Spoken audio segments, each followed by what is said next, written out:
more than ever in tolerance and production to build a strong and better nation. I say that is the main foundation. So come let us work hand in hand, because this is our land. Come my brother, come my sister, and let us build a nation together.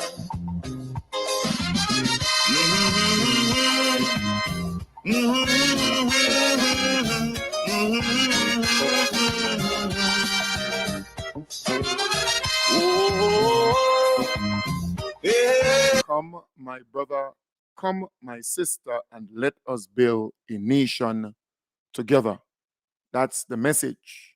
We must become nation builders.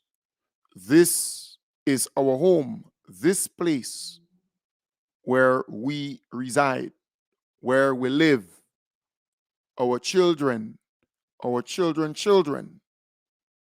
must know that this is our home and we have to improve it. We have to build it. We have to transform it. And that's the message. Come, let us build together. Let us transform Grenada, Carriacou, and PT Martinique together. We are capable of doing that, of achieving that. I want to welcome those on Facebook and YouTube. I want to encourage you to share the live, because sharing is caring. That is how you get more people to connect, to listen in to the message. Folks, I want to say to you,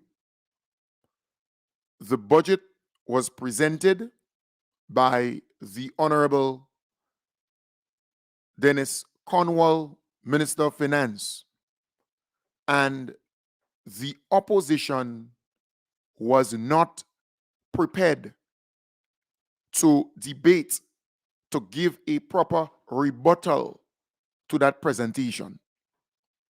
And that is the first time in a very long time we have seen a very ill-prepared opposition team. Some of them did not go to the parliament on some days.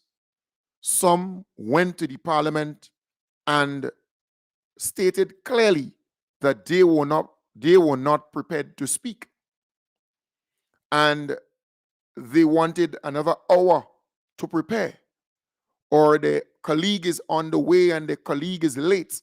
So they made all kind of excuses to avoid being seen as unprepared, to avoid being seen as a bunch of waste of time, because that is what people got from the opposition.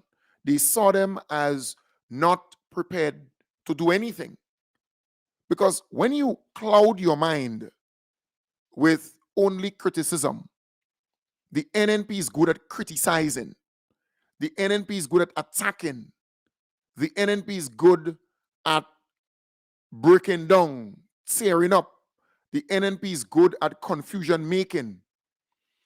But when you are coming up against an NDC team who is not interested in confusion, not interested in bacchanal or tebe, not interested in breaking down things, but instead building up things, not interested in, mogalang, then you have a problem.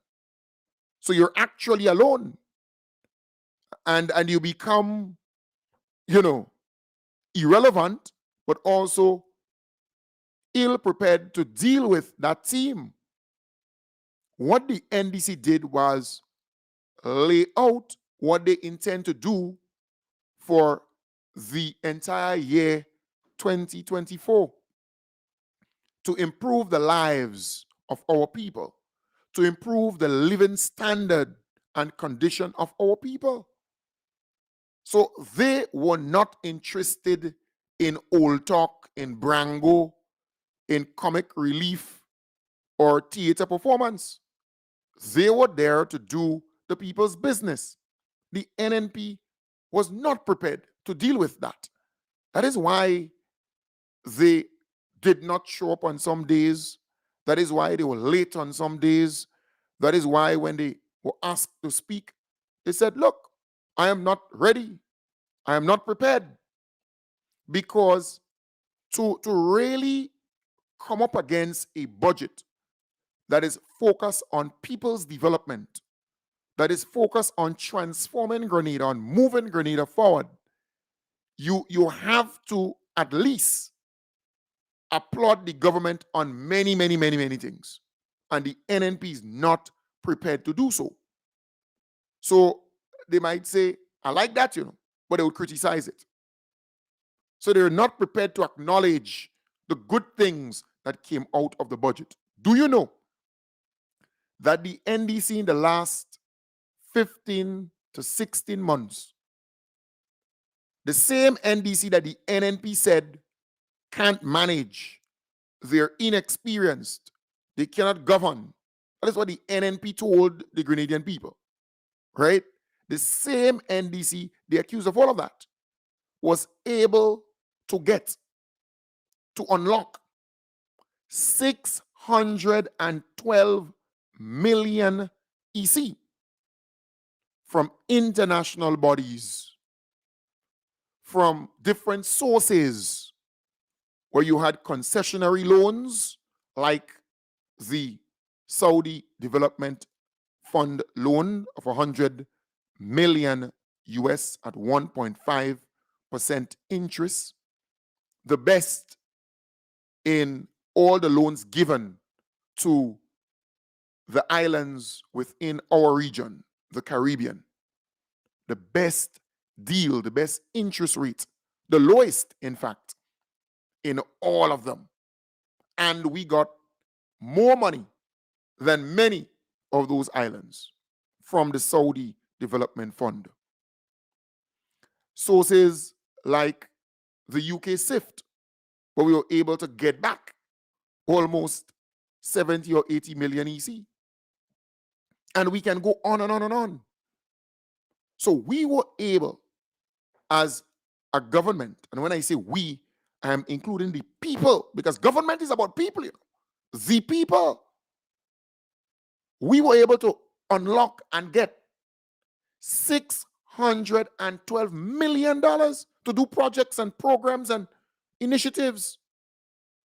We're talking about 10 million US from the World Bank, I think. Focus on agriculture. And we can go on and on and on. The government is at work, and they're still attracting foreign direct investment. They are still attracting bona fide investors to do projects, because the NNP thought when the NDC assumed power, the investors who were here would be sour with the NDC and they would decide to pack and walk. But that's not the case, because the Prime Minister, the most honorable Deacon Mitchell, is a pro-business Prime Minister. His government is pro-business, pro-private sector driven. We want the private sector to drive economic growth and development, not government. The government will benefit significantly from that. So those investors, they know that the most honorable Deacon Mitchell is on their side and also on the people's side. I'll give you a typical example. The NNP brought in Naguib Saweri. He developed Silver Sands, a very good project. The NDC was able to settle that whole dispute that the NNP started with a developer. right? The Kiwana Bay Resort developer or developers. The matter was brought to the International Court. The NDC settled that because we don't want any problems or dispute with investors. We want investors to invest, create jobs and opportunities for our people. The NNP is about confusion making, bacchanal with investors and everybody else. The NDC is not interested in that. So the NDC, getting back that property, getting back the land, decided to engage the same Silver Sands developer who only recently opened the beach house, another project. And that developer agreed to take over that project, the Kiwana Bay Resort project, develop that project so workers, our brothers and sisters, will get work in the construction phase, in the constructing of that hotel, right? During that phase, and when it becomes operational, our people will get work in the hotel. All right? But here the deal. The property, the land, is not freehold. So the developer doesn't get title to the land. The land is not his. So every year, he has to give to the government of Grenada a certain amount of money. It's a lease. You leasing the land. The NNP gave the land to the previous developer. So the land was in his name. And that is why I commend the Most Honorable Deacon Mitchell for negotiating to get back the land as part of the settlement with the previous developer. So that land is leased, but it's Grenada's land, our land. It's in our name. And we were able to get that 5 acres of land close to the Camahon Park. Remember, some years ago, we were fighting for Camahon Park. And that particular 5 acres of land was given to that developer. So the developer agreed to give that 5 acres of land back to the government and people of Grenada so we can expand the Camahon Park, more green space on Grandlands Beach for us and our children and children, because we need that on Grandlands Beach. And mind you, that property cost a good fortune. So we got that back. We expanded Camahon Park. The developer also paid about 8 million US to government, right? To government coffers. Remember, we settled this matter that the NNP created and was brought before the International Court for settlement of investment disputes. And you know what happened with WRB and the NNP administration. They lost, and they had to pay millions and millions of dollars. And here it is. Just the legal fees alone was 15 or so million US. Don't forget that. Under the NNP, the taxpayers had to pay 15 or so million US dollars to fight a case that the government lost, that the NNP lost in the international court against Grenlec WRB.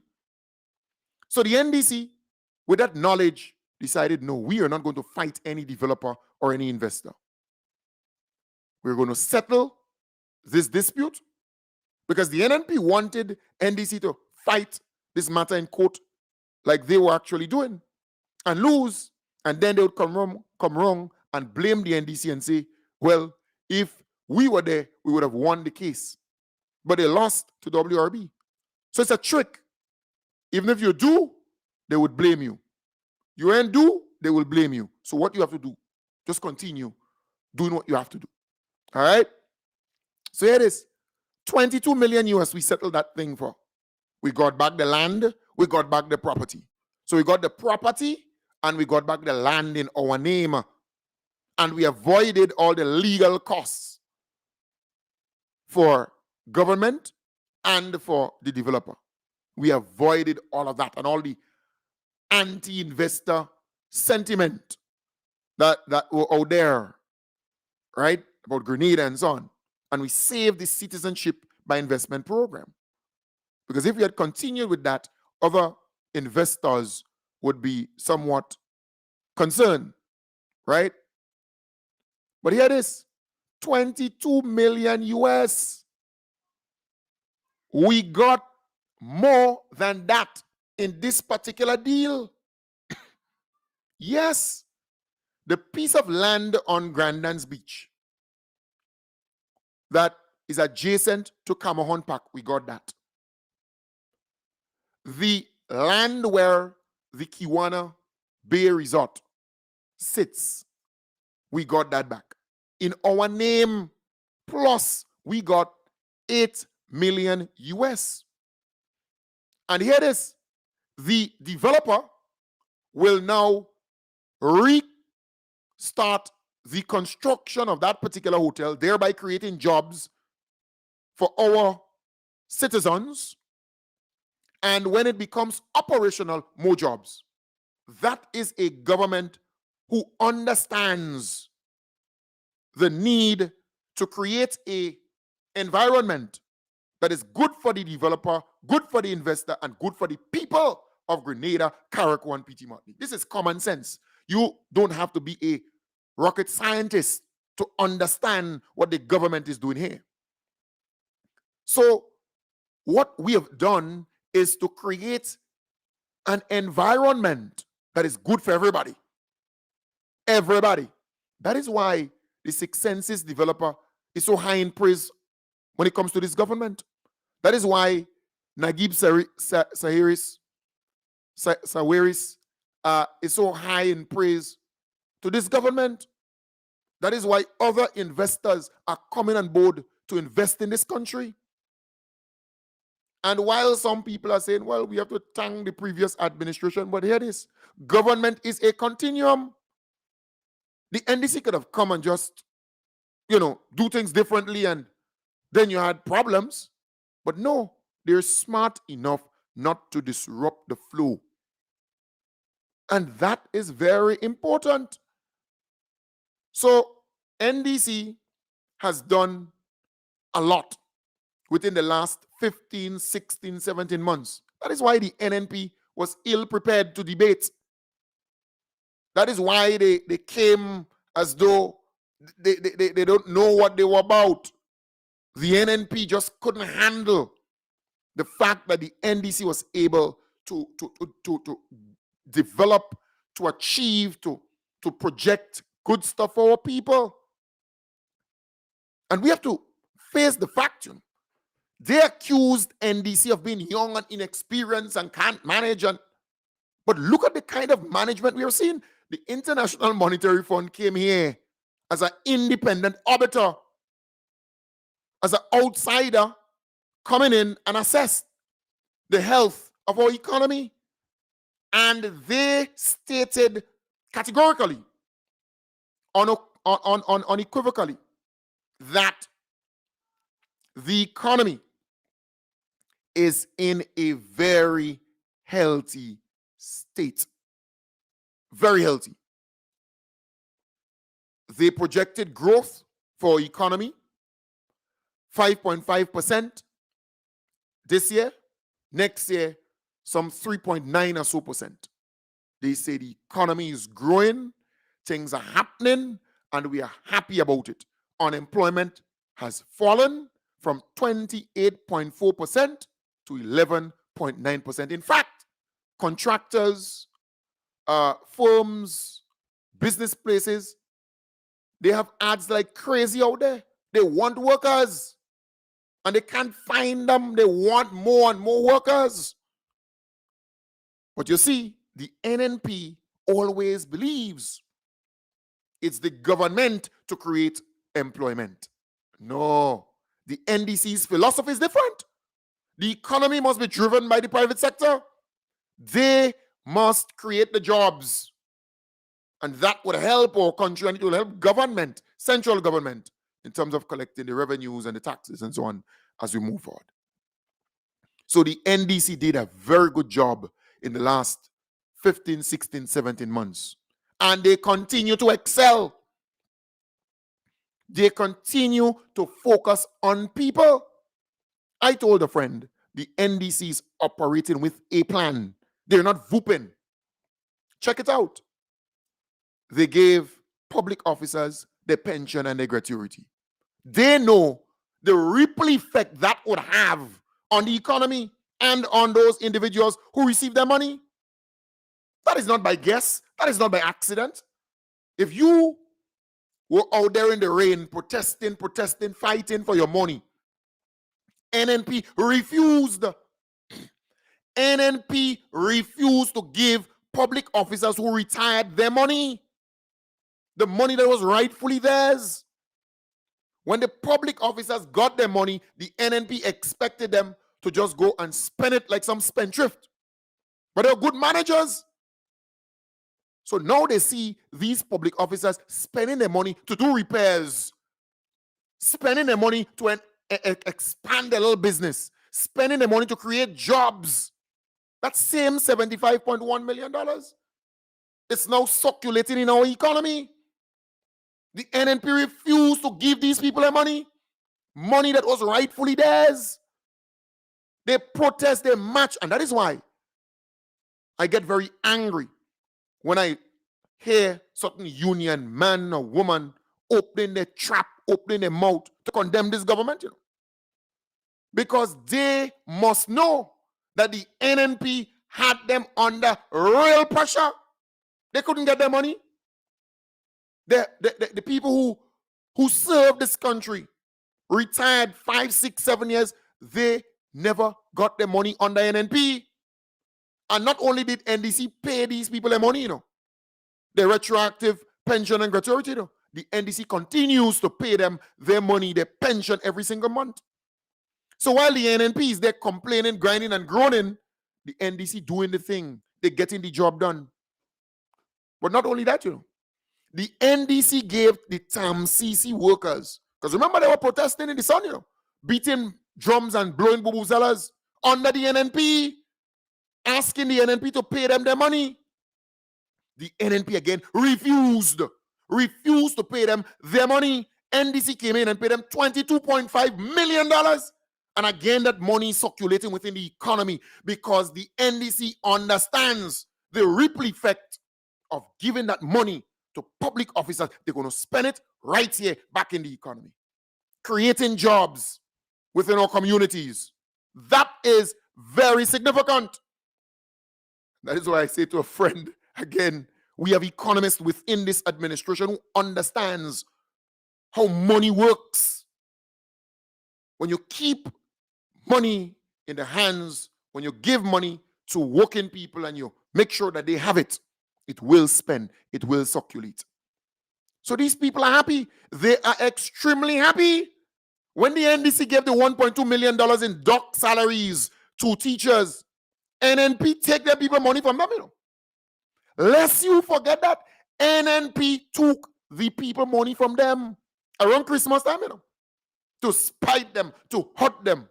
So anytime I hear the NNP talking about they left a pregnant treasury and now the NDC doing this and doing that, my conclusion is that the NNP is mendacious.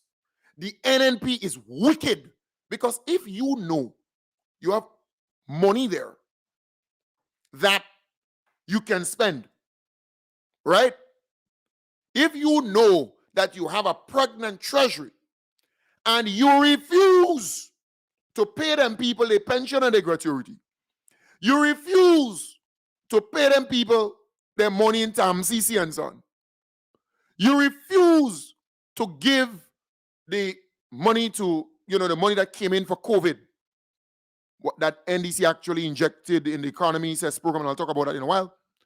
You refuse to pay all this money to these people, right? NDC came in, the money was there, and they paid them. But who looking bad? Sometimes the NNP will talk and they believe they're talking to people without sense. You had the money there, So you're opening your mouth every time saying, well, we left a pregnant treasury there, and okay. But you were wicked not to pay. You were nasty enough to refuse paying these people their money. Money that was rightfully theirs. So how then could you come back and beat your chest like King Kong to say, well, we left this money there? It is like a friend I know. She will save every cent and her children will remain hungry. Yes, she would work hard, save every cent. Her children, they're unkept and they will remain hungry. She died, and they then discovered she had almost $1 million in the coffers, almost $1 million there. So tell me, would you then say, well, she was a good mother because she saved that kind of money and starve her children and keep them, in such a state? What would your conclusion be? I could understand that you save some, but you take care of your children, you take care of your home. The NNP acted just like that particular lady. That's what they did, So the money was there. They refused to spend it on the people who rightly deserved it, because the NNP was never about people. The NNP was never about people and people's development, your prosperity and opportunities. So, they wanted to see you poor. NNP hated workers, NNP hated workers, and they still hate workers. The NNP is no good. But folks, it is very clear that the NDC understands the role that money can play within an economy. That is why when they came in, the NDC discovered that the NNP refused to give people assistance. Money came in, after COVID to help people to bounce back. The NNP refused to spend that money on the people. That is why I'm saying to you, the NNP is not only wicked, but they're intentionally wicked. That is exactly what it is. Because money came in from international organizations to help our people to bounce back after COVID-19. The NNP refused to give them that money. You know what the NDC did? The NDC said, okay, we will give our people up to $30,000 in grant money. They have to pay it back. We're giving them the money to start their liquor business, to expand their liquor business, to create jobs and opportunities within the community. That is exactly what they did. NNP refused to give that money to the people. But here it is. The money circulating because small businesses started expanding, started employing, they started employing more people, they started doing stuff. That is our economy would be buoyant. And you don't have to be an economist to understand that. You don't. So the NDC understands people. They focus on people, people's development, people's growth. And that is why I say to you, education is liberation. The NNP is upset because NNP, they always look at the next election, right? They don't care about governance. They always run Grenada as though it's a political party they're running. The NNP is upset when the NDC decided they would give the students at TAMCC and NULO free tuition. Let me tell you why. Because the NNP is scared that these young people, they have the sense to know who cares and who doesn't. They have the sense to know whether this government is interested in their holistic development or whether they are not. So by investing in their education, they know that's liberation. They know once they're educated and their parents don't have to hold their head to get $810. It's a big ease up for them and their parents, and they know that it must be a caring government to do that kind of thing for them. And ultimately, it may translate into real votes because these folks are of voting age. So the NNP is vexed. They're not really vexed because this thing going to help people and so on. They're vexed because there's a great probability that these young people they will turn wrong and vote for the NDC. They know. Right? Don't believe then. Understand this thing is helping parents. You know, it's a serious burden lifted on the backs or the heads of parents in the country. But the NDC is not focused on just winning an next election. They're focused on the development of our people, caring for our people, enhancing the living condition and standards of our people, bringing prosperity and opportunities to our people. And that's a fact. That is what it is. It's clear right before our very eyes. And they did not stop with a free tuition policy. No. In the budget, they publicly announced that the hot meal in the schools, primary and secondary schools, come next year will be free. So a child doesn't have to remain home, not go to school because their parent or parents don't have the $1 or the $3 to give them to buy lunch. No. That child will go to school because there is universal education in Grenada. The parent doesn't have to find the money like before to spend to get them into schools, primary, well, pre-primary, primary, and secondary. And now we hear about, we know about the college, free tuition. They don't have to find the extra money at all. And I break down the money for you already, from the pre-primary, primary, and all the way up. And now, the meals. And remember, they're already getting school uniform allowance, all the vouchers and all these different things. They're getting that. Once September comes, they're getting all of that. And then you have scholarships and opportunities given to our people, to our young people. This thing is methodical, This thing is a plan. The NNP is scared because if our people are more educated, if our people are more logical in our thinking, and there is a higher level of consciousness where we can reason deeper, then the NNP is out of business, The NNP will be out of business because they prey on the vulnerability of our people. They make you believe that they love the poor and the vulnerable, when indeed they want to keep you poor because they are the direct beneficiaries of you being poor and you being vulnerable come an election. So if you're liberated, if you're educated, if you're empowered, if you can read reason, if you can think on your own, if you develop a higher level of consciousness, then what you expect would happen to the NNP? They will become useless. You wouldn't have any use for them because you would know them as a no good. It's like a man beating a woman, blows in she, and when he finishes, he brings her out to a restaurant or a hotel or someplace nice.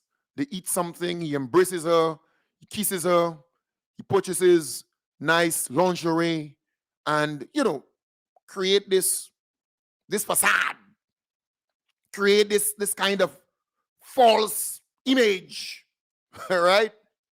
And people they're watching and so on, and they say, well, that man in love with that lady, and do. When she reach back home, more blows and more bad treatment. That is the NNP. That's the NNP. That is the NNP when it comes to the poor people in the country and the vulnerable people in the country. They don't like you. Because what they have done is to criticize all these different initiatives that are good for you. You telling me a person or household using a pit latrine, a toilet pit, and when rain falls, just imagine, rain is falling heavily, and you want a number 2, right? Yeah. So you have to leave the house with umbrella or not, with a coat or not, or maybe some cardboard on your head. And then you have to go about 5 feet or 6 feet away from your home. And that particular area with the water, it would go into the drum pan in the hole. And then you go in and sit on that. And when you let it go, it might splash up on you, right? And then you may have to go and bathe. That is what existed and continue to exist for a lot of people in the country. You know? What the NDC is trying to do is to get rid of that. You know? The NNP criticizing it. The NNP upset. The NNP doesn't want these people to move from the pit latrine. What I just explained to you in a very descriptive way, they want these people to remain using the pit latrine, right? And not have running water in the house. The NDC say no. No, we have to give these people back that dignity. That is why you have the WASH program. Yeah, you know the NNP went in the parliament and they criticized government for saying every household must have running water, pipe-on water. So NAWASA should not be restricted from giving a person water because the land doesn't belong to them, because they lease the land or rent the land or their family member passed away. You joking or what? Huh? You confused? The NNP criticize such a move. The NNP condemn such a move because they don't want these people to get running water and a bathroom and toilet, an indoor bathroom and toilet facility. No. And that's why I shared the analogy with you. You know? I shared a very real analogy of a woman who's been battered, beaten, and treated badly, and then that person would take her out and pretend that they're in love. That's the NNP. That's the NNP for you. How you could tell me a program as good as the JUMP program, given households without internet access, giving them internet, providing internet for them, providing a device so that they can connect with the internet, and training them to use the device. How you could tell me that the NNP love you when they condemning such a program, when they're out there saying that program shouldn't come for you? That's exactly what they're doing. They are condemning such a program that is meant to enhance your living condition and standard. Because hear this, without internet for me, I can't function. And for you, it will be the same. So the NDC understands after COVID-19, we had so many young people who were not able to access the internet to do their homework and their studies and so on. They had no device to be in the classroom, to Zoom, to be... Come on. The NNP is condemning such a program. That's what they're doing, you know. The NNP is upset, they're angry. They're angry with the fact that they are accustomed talking about the Imanis and the Imanis. Well, the NDC is no longer talking about the Imanis. What the NDC is doing is treating them fairly. To say, come January, we put in $500 on your money. So at basic, you're going to get $1,200. Because if you now get in 7, you're going to get $1,200. And the NDC is not just talking the talk, but they walking the walk. The NNP knows that they always talk about the poor and the vulnerable and the poor and the vulnerable and put back the 150 on the poor people pension. Not pension, you know, the poor relief assistance. That's what it is. The NDC decided to put $200 on it. You know what the NNP saying? They say, well, it's $50 they increase it by. Yeah? They're nasty. They're bad-minded. And then they go on to say, well, it's only for 65 people and older. Those with people with, mental challenges or problems and, folks who are disabled and that kind of stuff. Because anything that's good for people, the NNP would find some way to condemn it, to criticize it, to speak ill about it. But the NDC is not perturbed in any way by the rhetoric. The NDC is operating with a plan. That is why when the doctors heard that they will get $1,000 more on their salary, and not just $1,000, that's $12,000 annually. $12,000 they're getting in 2024. The nurses will continue to get $6,000 in 2024 annually. Because if they're getting $1,000 per month, that's $12,000. If they're getting $500 per month, that's $6,000. You have to call it out, You have to say it as is. We have to call it out. The NNP is upset that all these schools will be constructed Look at the amount of schools to be built and constructed in this place. Look at the amount of health centers and clinics that are, they have started the process of upgrading, reconditioning, refurbishing, repairing them, and they will be building new facilities throughout the length and breadth of the country. Just look at it. We continue to see developments on all fronts. All fronts.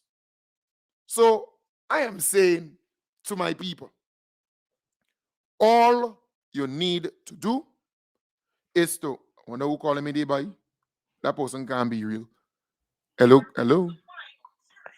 Hey, brother Kim. Hello. What's up? Good morning. Hi, good morning. How are you doing? I'm good, I'm fine. You settled back in your schedule already? Yes, I am. You know who you're talking to? I want to assume so. Who you think you're talking to? Let me hear you, man. With a friend from the United States? Yeah. The same one that brought the stuff to Gerald for you, man. Yes. Paul brother. Yes.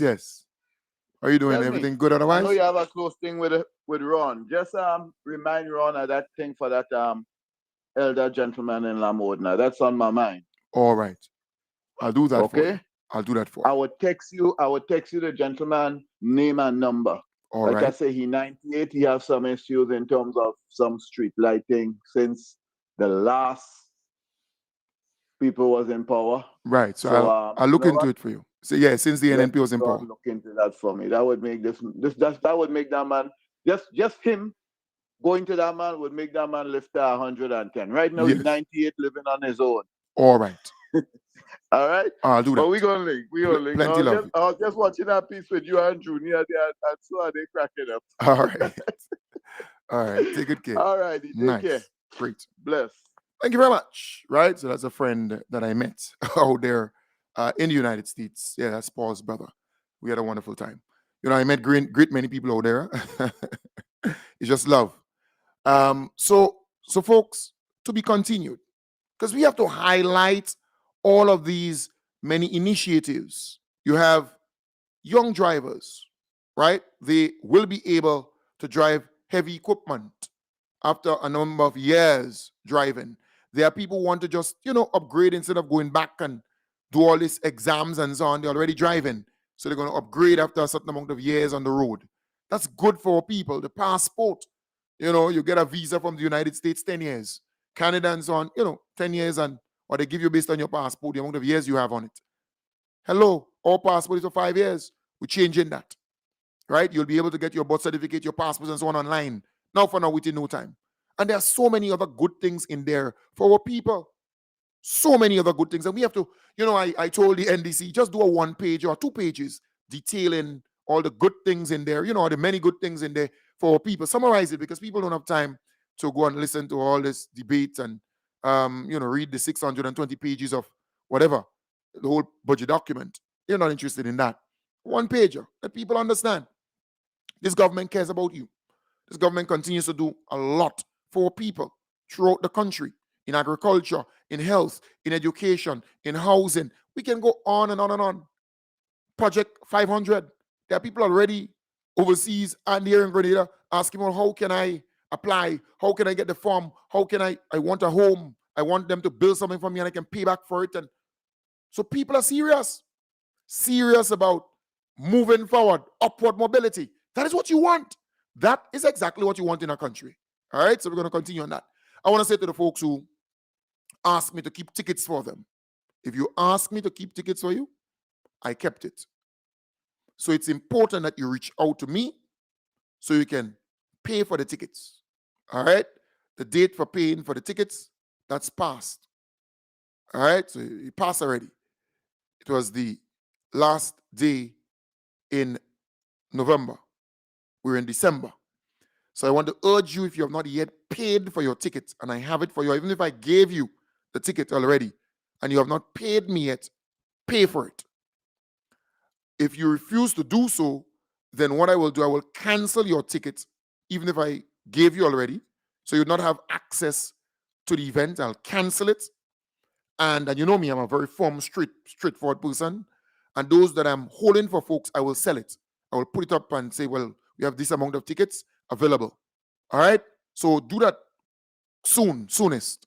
So if you fail to pay for it, I'll just go ahead and sell it to other people. All right? So do that quickly. And those who bought tickets from me, paid already, reach out to me with the ticket numbers, because I may have given you 5 tickets because you buy 5 tickets. But all I know is I have you written down 5 tickets and the numbers. That's for you alone. I want to know all the people that the 5 persons or the 5 people who will be with you. All right? So I need to know that. You need to call me and tell me the names of these people and the tickets that you're giving them, although I have the tickets number for you, that one person. Because you know those NNP and they're nasty. They might want to send people there that will pay. And you know I'm going to deal with them. So I'm tactical. I'm the only person selling tickets. I'm the only person who know who I sold tickets to. Only me alone. So they can't try that. But I need you to understand what I'm doing to avoid them people and them who are accustomed with the nastiness from trying to. You understand the point? Very important. So if you told me to keep tickets for you, I have it. Reach out to me so you can pay for your tickets. All right? If you fail to do so, then I will sell the tickets, and I don't care who you are. I'll sell the tickets, and for those who I gave tickets and did not collect the money as yet, I will just cancel your ticket. So even if you show up at the event, or even later down you decide you want to pay for it, I'll tell you, no, I don't want your money because I already sell it, cancel it and sell the spot. All right? So you have no way of getting into the event. You understand the point? Because remember, this event, it's just 200 EC for the early birds, 200 EC to go to a hotel event, right? To eat maybe 5, to get 5 sides, 5 or 6 sides, because really and truly, it is not really my intention to do a lot of sides and thing to eat there, because I expect you to come with your belly full. Because remember, I'm doing something at my place during the daytime, and I invite all the people with tickets to come and eat oil dung, soup and so on, and fool your belly. So I don't expect when you come to the hotel, you come in believing that you'll get a plate of food, or you come in with the hope that you'll get 10 sides and how much sides in your plate, and you'll sit down and eat. You're joking. That would not happen. Because 200 EC will not get you all that. All right? It's not going to get you that. Not even 300 EC. It's not going to get you that. You understand the point? It can't buy it. It cannot buy that for you.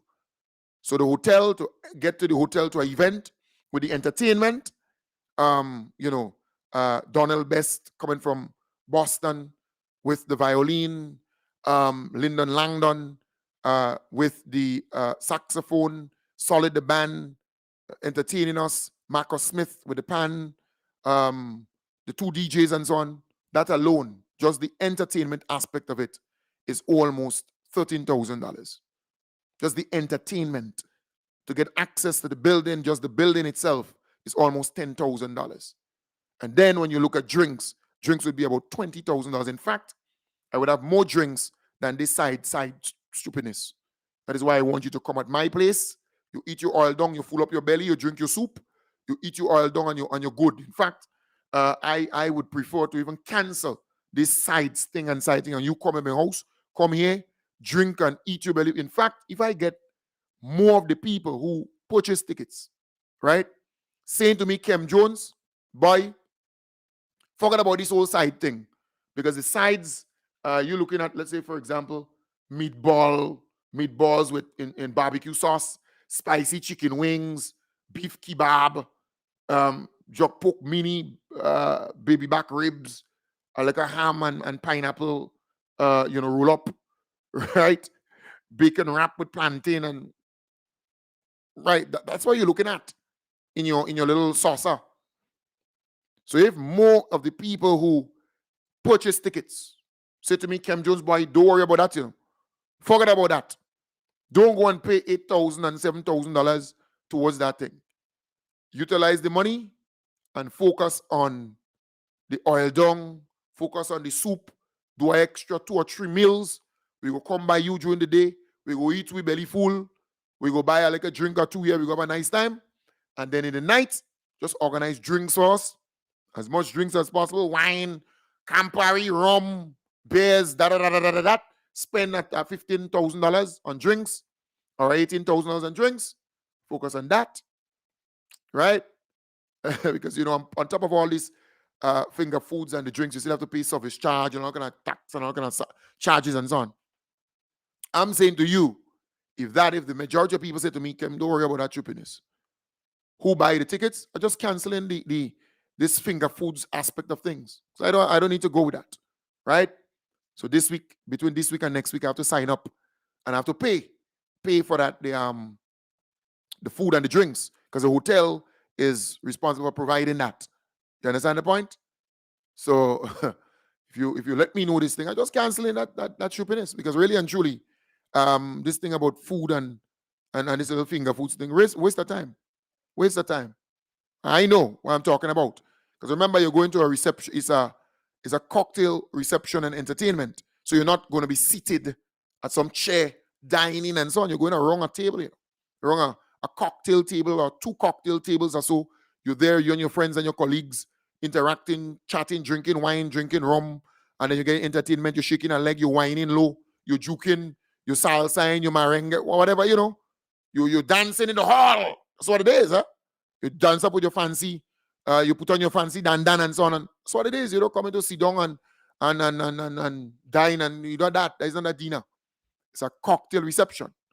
So you come, you go around a table, a cocktail table, not no chair, and you're seated and you're this and you're no. You have some people here, whatever, a little area out, out in the hallway area there you go be transformed to. If you want to sit down, you go there and sit down. You go have a bar somewhere outside there too. You know what I'm saying? That's up to you. But inside the hall, no chairs. There will be no chairs inside there, right? So you come in and sit to dine. It's not a dine. It's not a dinner. It's a cocktail reception and entertainment. So you're going to get entertainment, plenty entertainment, and you will get plenty drinks. You go drink and you go have a damn nice time. We go wind down low, we go juke, we go do all kind of thing, right? So again, just saying to you, once people, I know folks are sensitive.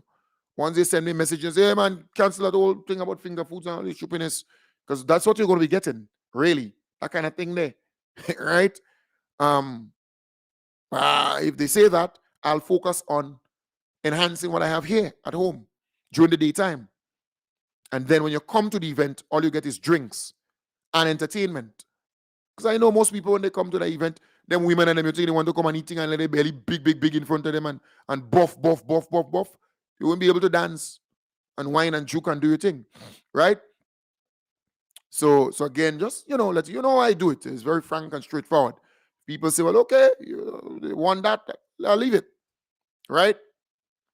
So a reminder, people, because I have all the tickets, I got a whole pile of tickets here, right? That's tickets that I'm holding for folks. Holding these tickets for people, and there's still some more. I'm holding that for you. So I take it out of the envelope and I'm holding it for you. It's a whole pile. So if you contact me, you speak to me, and you say hold tickets. And folks, don't have no fear. The event will be ram-packed with people. We're going to have, the place going to be full to capacity. But I just want the folks to know that they have to hand up the money so we could pay and meet commitments. Because the expense of this thing is almost $50,000. The expense alone, almost $50,000. Right? In fact, I was doing the breakdown there last night, going through the thing because I'm a kind of person doing the breakdown and calculation and so on. Almost $50,000 to put on. And this would not generate much profit. It's just an elegant event. It's the 50th independence and so on. And you want it to be in a nice place. You want it to be a really nice event and so on. But the first event, because of the venue, the location, and then you're cooking local stuff and so on, is a different thing. All right. So again, if you believe that, all this whole finger thing, that's not necessary, I would just remove that from the whole thing. Focus on the drinks, because I have to pay the hotel for it. The venue already paid for. And the entertainment, I have to pay all these guys, the entertainers, the people who will be singing and so on, kind of money, and that's no problem. Right? And then I will just work on enhancing what I have here, the oil dung, the soup, the dry food. I could just add some dry food to it, right? So you come here during the day, you eat your belly full, right? And then have a solid bar. You're going to buy your drinks here. But when you go to the hotel, the drinks will be a part of the thing. You're not going to buy any drinks at the hotel, right? So if you're drinking your whiskey, if you're drinking your rum, you're drinking your beer, your wine, whatever, that will be a part of the ticket. You don't have to pay for that. All right? Same thing with the finger foods and so on. Just saying to you that the amount of money for the ticket is not really going to cover all of these things. When you check it out, 200 EC can't get you that. And remember, when you come here during the day, the food is free.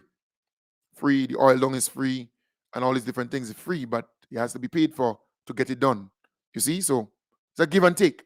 It's a give and take. So you're just kind of giving you a heads up in advance. So you kind of know. But if the majority of people say, boy, Kem Jones, I think that's the way to go, I will do so. And if you want me to cut down, the amount of things, finger foods at the event, just so the people who NC, and they want the finger foods, a little meatball and spicy chicken wings and white beef kebab and chuck pork mini baby back ribs and ham and pineapple roll up or bacon and plantain wrap up. They want that, they can get that. All right, but basically it's not necessary. So I want to wish you all the best. Have a wonderful day, and I'll talk about that tonight and a couple of nights and morning. And if people decide, well, that's the way to go, and I go with the people. My people are folks that I can work with and deal with, and we good. We good to go. All right. So, folks, I want to wish you all the best. Have a wonderful day. I'll be back with you tonight, starting from 8 in the p.m.